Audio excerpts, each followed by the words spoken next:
Ngiyanibingelela kulona lonke izwe kuzona zonke izindawo kuphi nakuphi la ningibukele khona njengamanje.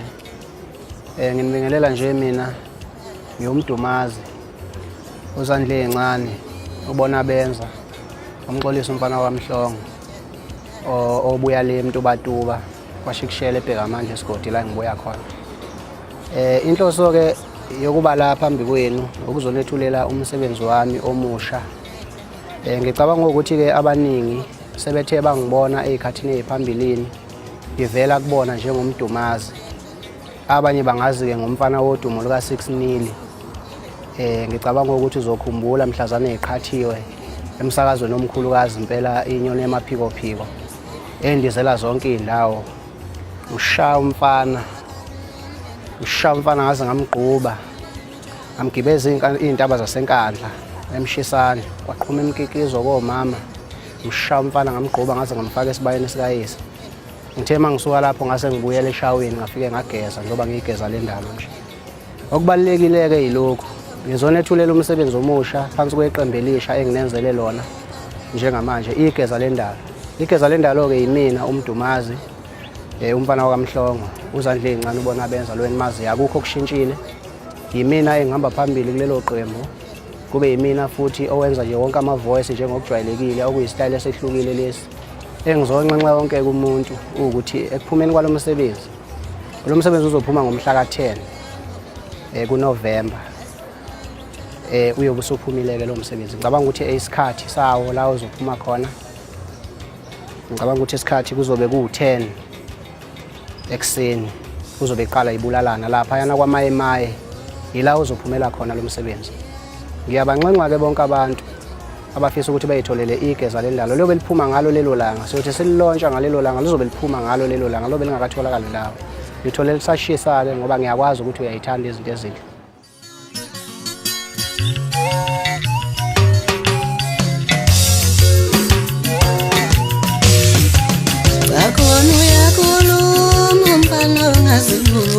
Ukhulumela futhi ungathi umfazi obuyemendeni. Akona uyakhuluma umfana ongazi lutho. Ukhulumela futhi ungathi umfazi obuyemendeni. Akona uyakhuluma umfana ongazi lutho. Ukhulumela Njengoba nazi ke kusukela emuva sisafunda izikole kwakuvele kunjalo ezikoleni wawuthola ukuthi itakalani noma otakalani laba osobancane yibona ababephuma kuqala bekhishwe mhlambe la ko12 bese kuthi ke mhlambe mangabe sekuphakamile ilanga kakhulu bese kuphuma ke laba abadala. Kusenzeka lokho ke namanje njengoba nibonile ukuthi wonke amavukani asethe akhipha apatanisa ngendlela apatanisa ngayo. Njengoba ke uyazi ke mbukeli noma ke mhlambe umuntu owaziyo ukuthi kwenzakalani la endimeni ukuthi umdumazi noma igeza le ndalo uyena mfana ke kulezi insuku obukeke thukwa inoma yini nje efika emculweni kuthukwa yena konke okufikayo kuthuka yena ngenxa yokuthi uyena mfana osabonakala ke eshaya ingomeni nkosiphakathi futhi uyena mfana osabonakala enza kahle. Sekwenzekile ke sebekhiphile ke abafana abancane sekuyisikhathi senkunzi ke manje sekuyisikhathi ke somfana obaphethe ke kule ngoma okwazi ke noma ubani noma ungaphika ke okwakho lokho wena ophikayo ngoba ngicabanga ukuthi iqiniso lokuwena nonembeza wakho ukuthi kwayiwona lamaqhawe wakho la owalandelayo. Uwalandela ngoba phela wavota washaya isignature ukuthi ngilandela abantu kodwa uyalithanda igosa noma ngabe kuthiwa uyayuthini kwabanye mhlawumbe okhuluma kubona kodwa nje sineqiniso lokuthi uyalithanda igosa. Nawo kumsebenzi enginethulele wona wegeza le ndalo ngisebenze ngokuyimisela kakhulu.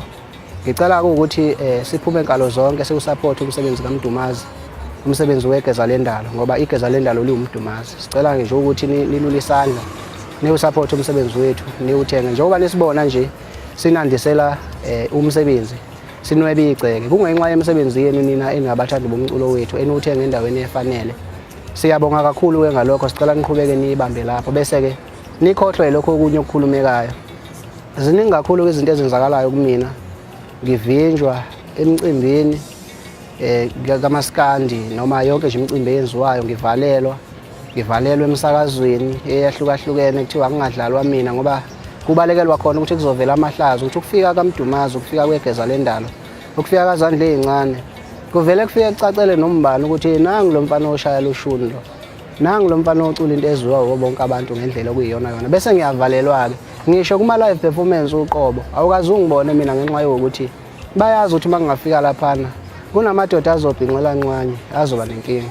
So-ke ngiyawuthula-ke lo msebenzi kunina, ngiyacela ukuthi niwusaphothe kakhulu sikwazi ukuthi-ke sijabule sonke kula maholidi kaDisemba. Kubalulekile-ke kakhulu ukuthi sehle sijabulile ngendlela futhi eqondile, sehla nangento emnandi.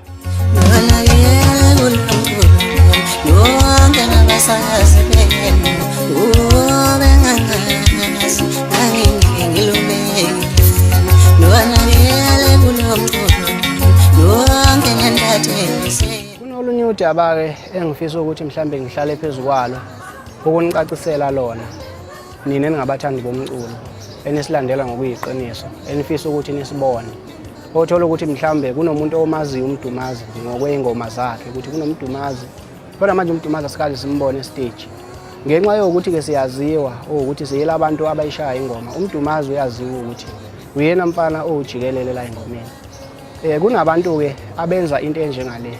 Ngizoqala ngokushweleza kakhulu ukubona bonke abantu abathe mhlambe badibana nesimo esinjengalesi, so ukuthi kube nama-poster mhlambe abawabonayo ephuma kubhaliwe kuma-poster kuthiwa kuzobe kunomdumazi endaweni ngokuthi ehamba umuntu ethatha imali yakhe ehambe kulowo mcimbi lowo ethi uyafika efica umdumazi akekho. Uma ngabe kuwukuthi uye wahlangana nesimo esifana naleso, ngifisa ukuthi ngikushweleze kakhulu lokho kuwena bese ngikucacisa lokho. Kunabantu abasebenzisa amagama ethu ngendlela okungeyona, ngiyayikhuza leyo nto leyo nakubona abahleli bemcimbi. Ngiyacela abafowethu uma nenza into zini, uma nibone ukuthi thina nisidingi emcimbini yenu, musani ukuthatha amagama ethu niwafake kuma-poster enu ninxenxa abantu ngamagama ethu, ngoba ekugcineni kulimala thina.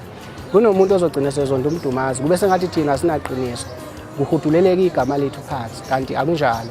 Kunabantu abavele besuke bethathe isithombe sikamdumazi esibhaqeke ey'ntweni zabo bebhale laphana ngezansi ukuthi kuzobe kunomdumazi. Uthola ukuthi umdumazi akazinakwazi, akazefonelwe nokufonelwa kuleyo ndawo kuthiwa mhlambe kunomcimbi onjengalowo, bese ekugcineni lokho kugcina sekulimaza thina.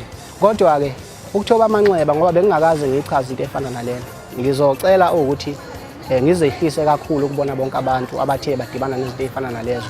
Ukusuka manje ngizolandelela ukuthi mingaki imicimbi, zingaki iy'ndawo la engeke ngafakwa khona kwaba nesimo esifana naleso, bese ngenza iqhinga lokuthi ngiyihambele zonke lezo y'ndawo lezo. Mina qobo lwami ngizosukuma phansi ngamandla ami ngize kunina abafowethu nodadewethu nomama nobaba emhlabeni wonke jikelele. Angikhethile ukuthi kuyiphi indawo, ngifike nginidlalele ingoma ukuthi nginithobe wonke lamanxeba lento lena esike yathi ukwenzeka. Ngizozama kulabo engingazange ngize ngifinyelele khona, mhlambe kuyoba ukuthi angizange ngize ngibone ukuthi iyona yiphi leyo ndawo leyo noma mhlambe leyo poster ngaze ngibone. Bese ngedlula-ke lapha kulo msebenzi-ke, njengoba nazi-ke abaningi ngicabanga ukuthi banalo ulwazi lokuthi uMdumazi uyayibambela intambo, uyayidlalela isiginci. Umaskandi o-serious lo, umaskandi wangempela. Hayi indaba yomaskandi kuthiwa umaskandi kodwa manje uthola ukuthi isiginci akwazi ukusidlala. Angikugxeki-ke lokho ngoba iy'phiwo zabantu ayifani. Kuyenzeka kube khona omaskandi, kube khona lokho okunye-ke engingezukwazi ukuchaza.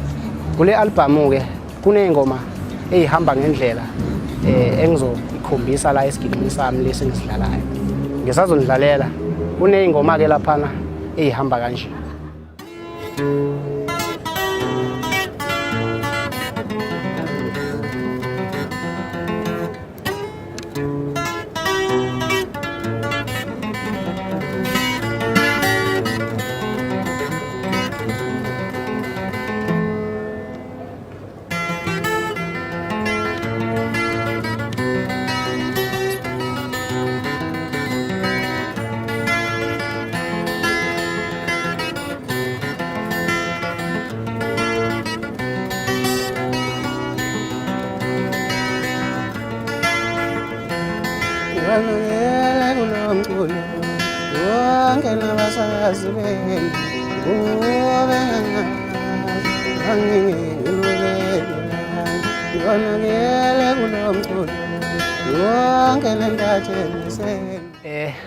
Siphinde siqhubeke futhi kuzoba futhi khona enye ingoma ongayilindela kule album yeGeza Lendalo eshisa ikhotha kakhulu ehamba kanje.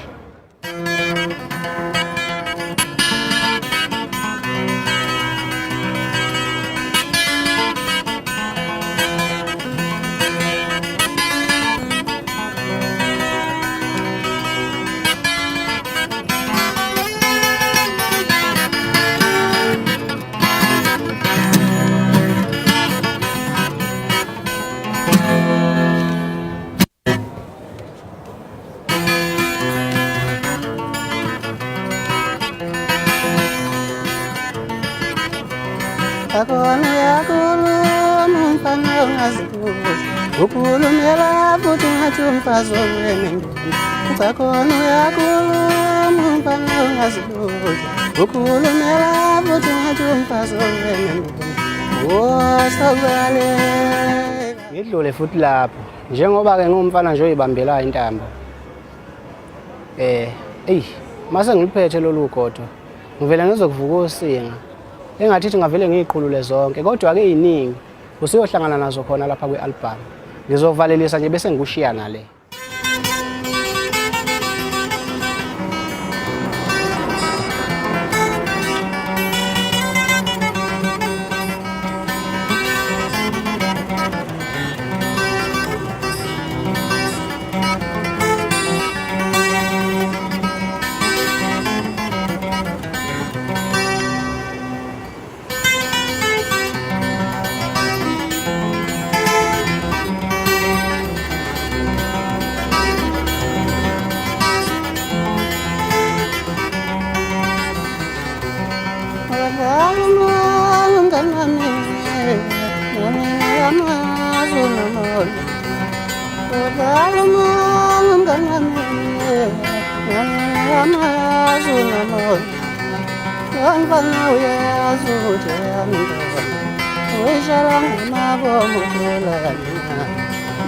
Sengiqoqa nje-ke bafowethu kuzona zonke iy'ndawo ngishilo ukuthi angezokwanda kakhulu emlonyeni.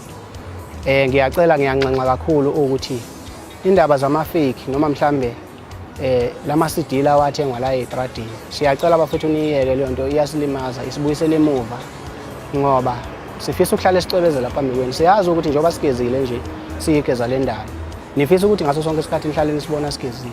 Manje uma uhamba uya lapha estradini uyothenga umculo lo ongangibuyiseli lutho mina njengomnikazi wawo kwenza ukuthi lokho mina ngingakwazi ukuqhubeka nokugezela ngoba ngiyazi ukuthi uyafisa ukungibona ngicwebezela ukuze uchome ngami uchome ngeqhawe lakhe eliyimina.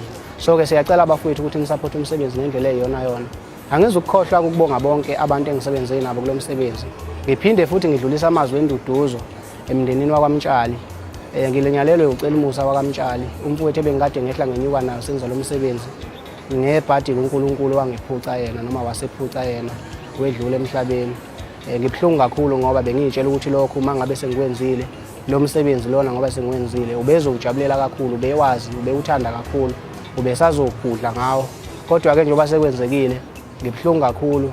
Ngiyabakhalisa kakhulu abomndeni neSouth Africa yonke nabo bonke nje abantu abebemazi umfo kaMtshali. Ngithi hlabangani ulale kahle nabomndeni wakho bayokhumbula njalo, nami ngohleze ngikukhumbula nabo bonke abafowethu besihleze sinabo sokukhumbula njalo. Ngiyedlula-ke ngiyacela ukuthi bafowethu nisapothe nanti igeza le ndalo ngokumsebenzi wenu akusiwona owami sengiwenzile mina ngawujabulela ngaqeda sekuyinina-ke kwaze yakho-ke bese niyiphatha kahle kula maholidi niphephe. Ngifuna ukuthi ngiphinde nginibone futhi nangokuzayo ngoba isaphotini iyona engigqugquzelayo nengikhulisayo nenza ukuthi umsebenzi wami